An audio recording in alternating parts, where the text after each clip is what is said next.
Now, part two of the person that said that my blogs were articulated very well and they were shot. So, a little bit more about me.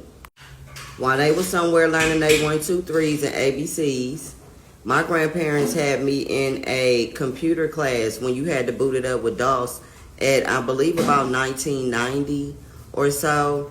Right, because they could afford to. That was after my swimming lessons, and I didn't understand why I was in there at about 10 years old with a bunch of people with gray hair. But my grandparents said they don't know what it is, but they know I'm going to need to know it in my time. That's also why they taught me how to garden at that big-ass house in Berkeley, so that I can know how to eat off the land and fend for myself as well.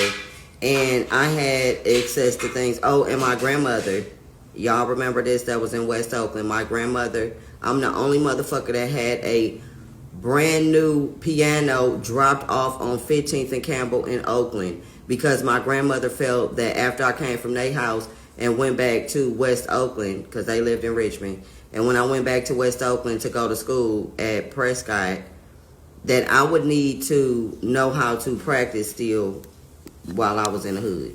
Because that's where my mother lived. She lived in Campbell Village from when she had my oldest brother in 1960 and my other brother in 1972. And then I was 10 and 16 years later, which means I was laced the fuck up. So not to mention that my auntie, whose house we gardened at and I learned how to cut grass and carpentry and all that, also, her husband, Aunt Wadey's husband, who is Mr. Bell, was part of the National Negro League.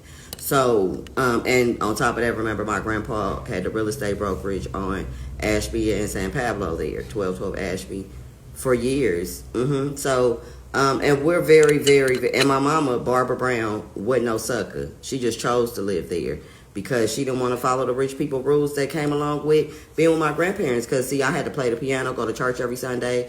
I had to, I was part of the usher board and all that. And, yes, I played piano for the church. And I also was booked for Kwanzaa celebrations, weddings, and other things as well as a child. So, I don't know what you was doing back then at that time, but I was taking computer classes and doing all kind of rich people shit, and then was still able to go back to the projects where my mother chose to live and blend in very well, because we wasn't broke and hungry, though. You see the difference? Choices versus where you got to be. So, yes, I can articulate very well. Thank you.